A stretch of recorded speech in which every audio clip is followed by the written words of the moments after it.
4 मई 2025 में होगा NEET exam, जिसके लिए बचे केवल 2 महीने। In this video I am gonna talking about tips and hacks to improve marks before your NEET exams. Hey everyone, this is Manjeet Singh, pre final student from GMC Saharanpur. Exam होने में केवल 2 महीने बचे हैं, तो ये टाइम आ गया है अंडरग्राउंड होने का। Avoid all the distractions and forget everything which hinders your preparation. और अपनी स्टडी टेबल के सामने एक नंबर लिख लो, 680 प्लस मार्क्स। ये केवल एक नंबर नहीं है, it's your commitment towards yourself, और इसे अचीव करने में तुम पूरी मेहनत करोगे। तो शुरुआत करते हैं प्रिपरेशन टिप्स के साथ। तो इसके 3 इंपॉर्टेंट एस्पेक्ट्स हैं। Create a study plan. Study plan की इंपॉर्टेंस ये है, you have to allocate time for each subject and each topic.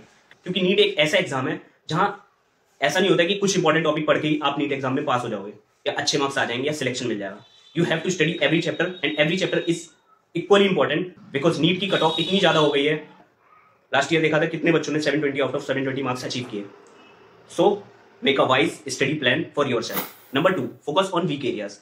अब वीक एरिया कैसे पता चलेगा? वीक एरिया आपको जब भी पता चलेगा जब आप क्वेश्चन प्रैक्टिस करोगे। क्वेश्चन प्रैक्टिस करते टाइम इस क्वेश्चन को सॉल्व करने में आपको प्रॉब्लम आ रही है, इसका मतलब ये है you have a weak concept in that topic. तो उस क्वेश्चन को स्टार मार्क करोगे और फिर उस टॉपिक को दोबारा रिवाइज करोगे ताकि अच्छी कॉन्सेप्चुअल अंडरस्टैंडिंग बन सके।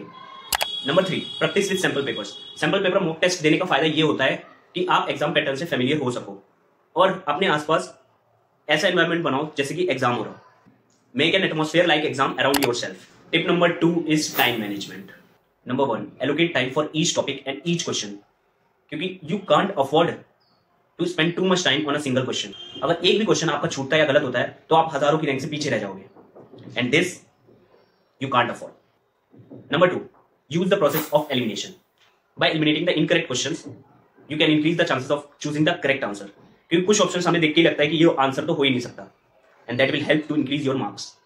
And number 3, mark question for review. When you are solving mock test, कभी किसी क्वेश्चन में आपको प्रॉब्लम आ रही है, कुछ सॉल्व नहीं हो रहा है या आप अनश्योर हो उस क्वेश्चन को लेके, उसके ऑप्शंस को लेके, तो उस क्वेश्चन को रिव्यू के लिए छोड़ दो, क्योंकि आगे के क्वेश्चंस आप छोड़ नहीं सकते। उस क्वेश्चन को आप रिव्यू के लिए छोड़ दो ताकि बाद में आप उस क्वेश्चन को दोबारा देख सको और उसे सॉल्व कर सको। And number 3, take frequent breaks. Breaks helps you to refresh your mind and avoid burnouts. Tip number 3 is subject specific. क्योंकि नीट एक ऐसा एग्जाम है जहां हर चैप्टर से लगभग 1 से 2 क्वेश्चन आते हैं। So you can't afford to miss a single chapter, जिसके लिए तुम्हें हर चैप्टर को थॉरली पढ़ना पड़ेगा, अच्छे से पढ़ना पड़ेगा, तभी तुम्हारे 680 प्लस मार्क्स आएंगे। फॉर बायोलॉजी, जैसा कि सब सजेस्ट करते हैं, एनसीईआरटी ही पढ़नी है। आप लोगों ने सबने सुना है, आप सब लोग करते भी हो, लेकिन एनसीईआरटी को डीपली पढ़ना बहुत इंपॉर्टेंट है। सब बोलते हैं एनसीईआरटी पढ़ने के लिए, लेकिन कहीं ना कहीं हम सब लोग थॉरली एनसीईआरटी को नहीं पढ़ते। एनसीईआरटी की एग्जाम्पलर भी उतनी ज्यादा इंपॉर्टेंट हो जाती है। So please study NCERT and do previous year questions. Number 2, for chemistry. Chemistry में 3 चीजें होती हैं, organic, inorganic and physical. Organic chemistry तो मैंने केवल एनसीईआरटी से ही पढ़ी थी, और जितनी भी नेम रिएक्शंस थी, वॉल्किश्ना रिडक्शन, स्टीफेंस रिडक्शन, रोजनमुंड रिएक्शन, जो भी रिएक्शन थी, सारी नेम रिएक्शंस मुझे बाय हार्ट अच्छे से याद हो गई थी। और एनसीईआरटी के ऑर्गेनिक केमिस्ट्री में सारे एग्जांपल्स बहुत इंपॉर्टेंट हैं, क्योंकि as it is questions NEET exam में आपको मिलेंगे। For inorganic chemistry I studied it from my coaching institute, क्योंकि जो भी ऑर्डर्स होते हैं, अरेंजमेंट्स होते हैं, increasing decreasing order, atomic mass, atomic number होते हैं ना, तो वो एनसीईआरटी से फाइंड करना थोड़ा डिफिकल्ट होता है, क्योंकि मैंने तो नहीं पढ़ पाया था। Read that part from my coaching notes. And for physical chemistry, focus on understanding the concepts. Physical chemistry और फिजिक्स, क्योंकि दोनों में न्यूमेरिकल्स होते हैं और दोनों ही डिफिकल्ट होते हैं एज ए नीट एस्पिरेंट्स। तो focus on concepts and revise each and every formula.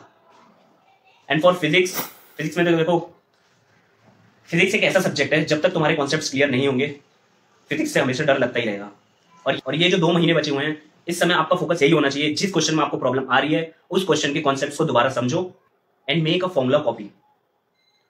छोटी सी कॉपी बना लो ताकि लास्ट टाइम में तुम्हें फॉर्मुलेज याद करने में बिल्कुल प्रॉब्लम ना आए। अब हम बात करेंगे some mental tips to enhance your preparation. Number 1, stay positive and motivated. जैसे जैसे नीट का एग्जाम पास आ रहा है, अपने आप में सेल्फ डाउट कि इस साल होगा या नहीं होगा, ऐसे क्वेश्चंस, फ्रस्ट्रेशंस, ये चीजें बढ़ रही हैं। And for that you have to stay positive and motivated. इसके लिए आपको खुद से क्वेश्चन करना पड़ेगा, why you are here and why you have started preparing for NEET exam. Number 2, manage stress and anxiety.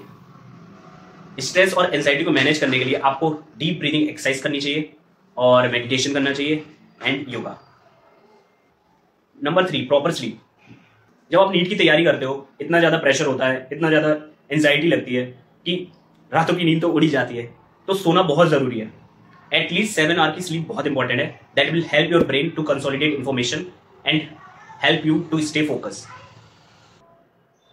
To be healthy, do regular exercise, take balance diet with adequate hydration, and last, seek help when needed.